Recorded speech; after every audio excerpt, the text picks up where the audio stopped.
Hey everyone, welcome back to the channel. आज हम जानेंगे what is the difference between normal view और materialised view. तो सबसे पहले जानते हैं कि व्हाट इज व्यू। तो व्यू का जो है वो एक वर्चुअल टेबल होती है व्यू। इसमें कोई फिजिकल डेटा स्टोर नहीं होता। ये एक जो एसक्यूएल कॉम्प्लेक्स एसक्यूएल क्वेरीज हम लिखते हैं जिसमें हम जॉइन यूज करें या फिर सिटी यूज करते हैं या एग्रीगेट फंक्शंस यूज करते हैं, उनको बार बार लिखने की जगह उनको हम एक व्यू में सेव कर लेते हैं और उससे उस व्यू को हम एक्सेस कर सकते हैं। ठीक है, उस व्यू का जो यूज है वो बहुत सारे यूज है। जैसे कि अगर हम किसी यूजर को डेटा से रिस्ट्रिक्ट करना हो कुछ फील्ड से, तो उसके लिए हम एक व्यू क्रिएट कर सकते हैं और उस व्यू को इस यूजर को दे सकते हैं कि आप इस व्यू को यूज करिए। ओके, तो हम एक प्रैक्टिकल एग्जांपल लेके चलते हैं। उस प्रैक्टिकल से हम समझेंगे कैसे हमें व्यू क्रिएट करना है और क्या क्या डिफरेंस है दोनों में, वो हम प्रैक्टिकल समझेंगे। उसके बाद हम थ्योरेटिकल पे आएंगे। ओके, तो हम चलते हैं। हमारे पास ये दो टेबल्स हैं, एक कस्टमर टेबल। इस कस्टमर टेबल में हमारे पास 3 रिकॉर्ड हैं और एक दूसरी टेबल है हमारे पास ऑर्डर्स, इसमें भी 3 रिकॉर्ड है। ओके, तो हम क्या करते हैं, एक क्रिएट करते हैं, क्रिएट व्यू और व्यू का नाम। फिर उसके बाद हम ज्वाइन लगा लेते हैं दोनों टेबल्स का। कस्टमर सी लेफ्ट ज्वाइन करते हैं ऑर्डर्स टेबल को, on the basis of C dot order customer ID के बेसिस पे ज्वाइन करते हैं। Customer ID equal to O dot customer ID. Okay, इसको चेक कर लेते हैं क्या रिजल्ट आता है। ओके, हमारे पास 3 रिकॉर्ड आ गए। ले लेते हैं कस्टमर के, हम सारे फील्ड ले लेते हैं कस्टमर टेबल्स में, और ऑर्डर्स की हम ले लेते हैं ऑर्डर डेट, और फिर ओ का एक और ले लेते हैं वो है अमाउंट। ये 5 फील्ड ले लेते हैं। अमाउंट व्यू क्रिएट करते हैं। व्यू क्रिएट हो गया। अब व्यू को एक्सेस करने के लिए सेलेक्ट स्टार फ्रॉम जो व्यू है उसका नाम। तो देखते हैं हम हमारे पास 3 रो आ जाती हैं और जो 5 फील्ड हमने ये ज्वाइन में लगाया हुआ है ये सेलेक्ट में, वो सारे के सारे 5 फील्ड से आ जाते हैं। अगर हम यहाँ देखते हैं तो व्यू क्रिएट होता है कि नहीं, ये देखते हैं व्यू हमारा क्रिएट हो गया है। ये कोई फिजिकल टेबल नहीं है। ओके, अब हम सेम एक काम करते हैं, यहाँ पे 2 रिकॉर्ड इंसर्ट करते हैं। तो जितना भी डेट जिस टाइम पे हमने व्यू बनाया था उस टाइम पे जितना भी डेटा इस टेबल में पड़ा हुआ था सारा का सारा उस ये क्या करता है, जिस टाइम पे हम व्यू को एक्सेस करते हैं, इस व्यू को जैसे मैंने एक्सेस किया ये सिर्फ इस क्वेरी को चला रहा है, कुछ नया नहीं कर रहा है। तो जब भी हम इस क्वेरी को चलाएंगे ये इस सेलेक्ट क्वेरी को बार बार चलाएगा। ओके, तो ये हर बार यही सेलेक्ट क्वेरी चलाएगा। ओके, इसमें कुछ नया डेटा फिजिकल डेटा स्टोर करके नहीं रखा हुआ है, ये फिजिकल डेटा स्टोर करके रखा हुआ है, इसमें फिजिकल डेटा से ये उठा के ला रहा है, ऐसा कुछ नहीं है। ओके, इसको टेस्ट करने के लिए हम क्या करते हैं, 2 नए रिकॉर्ड इंसर्ट कर लेते हैं। तो अगर फिजिकल टेबल होगी तो इस वाले व्यू में नहीं दिखाएगा, लेकिन अगर हम चेक करते हैं तो यहाँ पे फिजिकल टेबल अगर होती है तो ये 2 रिकॉर्ड 4 और 5 जो है वो डेटाबेस में इंसर्ट नहीं होते, लेकिन यहाँ इंसर्ट हो गए। तो इसका मतलब ये है कि ये क्या कर रहा है, ये हर बार इस क्वेरी जो है, ये जो क्वेरी है इसको बार बार चलाता है। ठीक है, तो इसको एक्सेस करने के लिए अब हम करते हैं मटेरियलाइज्ड व्यू को यूज। सेम उसका सिंटैक्स भी सेम ही है, सिर्फ हमें यहाँ पे मटेरियलाइज लिखना है। Create materialized view. अब हम मटेरियलाइज्ड व्यू बनाते हैं।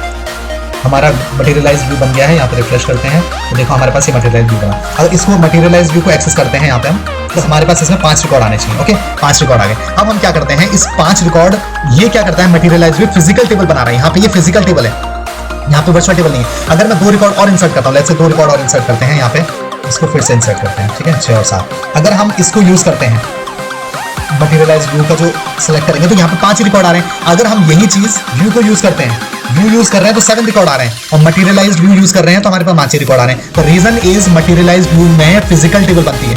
फिजिकल टेबल बन रही है इस वजह से ये जितना डेटा जिस टाइम पे इसने जो व्यू बनाया है, जब हमने ये व्यू बनाया था तब ये सिलेक्ट क्वेरी से सारा डेटा इसने इस व्यू टेबल में इंसर्ट किया है। और जब भी हमें नया डेटा चाहिए होगा उस टाइम पे हमें रिफ्रेश करना होगा। क्या करना होगा, रिफ्रेश। तो रिफ्रेश करने के लिए सेम यहाँ पे करते हैं, क्रिएट की जगह लिख देते हैं refresh materialised view. Materialised view जो है रिफ्रेश हो गया। अब हम मटेरियलाइज्ड व्यू में चेक करेंगे तो 7 रिकॉर्ड आने चाहिए। 7 रिकॉर्ड आ गए। ओके, तो यहाँ पे हम देखते हैं तो ये फिजिकल टेबल है। अगर हम 2 रिकॉर्ड और इंसर्ट करेंगे तो ये क्या करेगा, 2 रिकॉर्ड और इंसर्ट करेगा तो 7 ही रिकॉर्ड शो करेगा, 9 रिकॉर्ड नहीं शो करेगा। ओके, तो अब हम चलते हैं अपने पीपीटी में। अब हमारे पास नेक्स्ट स्लाइड जो है वो है पर्पस ऑफ व्यू। अब जो व्यू का पर्पस है वो क्या है, डेटा सिक्योरिटी। पहला तो डेटा सिक्योरिटी क्यों है कि जैसे कि हमारे पास एक टेबल है कस्टमर की, उसमें 100 कॉलम्स थे। 100 कॉलम्स में से हम 5 ही कॉलम यूजर को दिखाना चाह रहे हैं सिर्फ सेलेक्ट करने के लिए। वो एडिट और इंसर्ट अपडेट डिलीट कुछ नहीं कर सकता। तो दैट इज डेटा सिक्योरिटी जो है वो यहाँ पे व्यू में फॉलो होती है। डेटा सिंप्लीफिकेशन का मतलब ये है कि जितना भी डेटा हमारे पास पड़ा हुआ है, जिस कॉलम में हमारे पास कस्टमर टेबल में 100 कॉलम्स थे उसमें से हम 5 ही कॉलम्स दिखा रहे हैं, उसको सिंप्लीफाई करके। जितने भी क्वेरीज थी जॉइन सिटी यूज करने के बाद यूजर के पास सिंप्लीफाई होकर डेटा जाता है। उसके पास कोई कॉम्प्लेक्स क्वेरी हम नहीं दे रहे हैं, सिर्फ उसको select star from view use करना है और उस व्यू के बेसिस पर उसको डेटा दिखा देगा।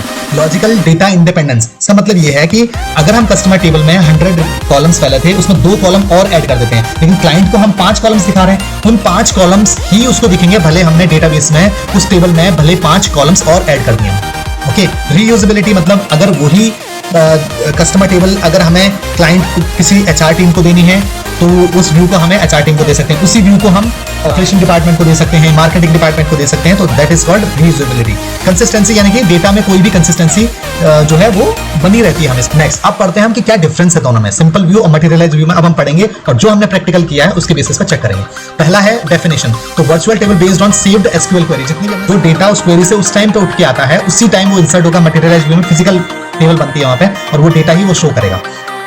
ओके, डेटा स्टोरेज में देखेंगे तो ये वर्चुअल टेबल बनती है, सिंपल जो नॉर्मल व्यू होता है उसमें वर्चुअल टेबल बनती है, इसलिए उसकी स्टोरेज की कोई जरूरत ही नहीं है। लेकिन इसमें जरूरत होती है, फिजिकल टेबल बनती है, इसलिए जैसे एक रेगुलर टेबल बनती है उसी तरह मटेरियलाइज्ड व्यू बनता है, तो उस वो फिजिकल स्टोरेज आपका लेगा।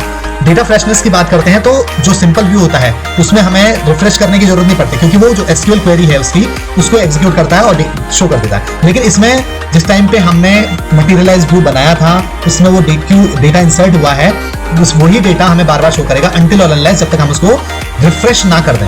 ओके, अगर परफॉर्मेंस की बात करते हैं तो नॉर्मल व्यू स्लोअर है, क्योंकि एवरी टाइम वो जो क्वेरी है ज्वाइन हम यूज कर रहे हैं, तो जितनी बार हमने वो क्वेरी में ज्वाइन लगाया है, CT यूज किया है, एग्रीगेट फंक्शंस यूज किए हैं, वो हर बार वो क्वेरी चलाएगा, इस वजह से वो स्लो होता है। लेकिन ये फास्ट क्यों होगा मटेरियलाइज्ड व्यू? क्योंकि वो डेटा उस टेबल से उठा के ला रहा है, उस क्वेरी को यूज नहीं कर रहा है, it is pre calculated. Okay, that's why it's faster.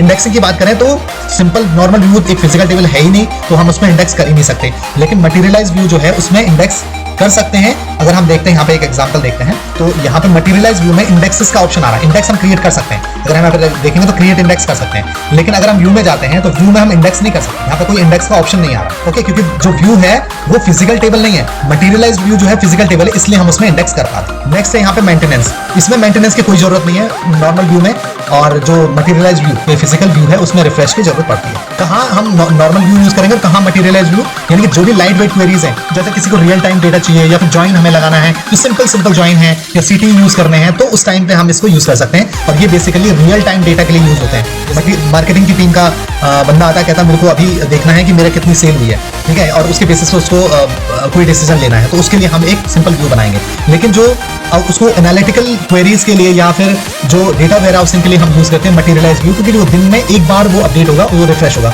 और ये ऑन द बेसिस ऑफ ये ऑटोमेटिक भी हो सकता है, ये मैनुअल भी हो सकता है, जैसे कि मटेरियलाइज्ड व्यू में पिछले वाले में हमने पढ़ा। Okay, so that is the difference between normal view और materialised view.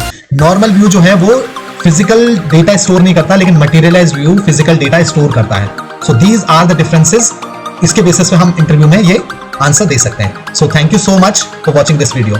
Have a nice day.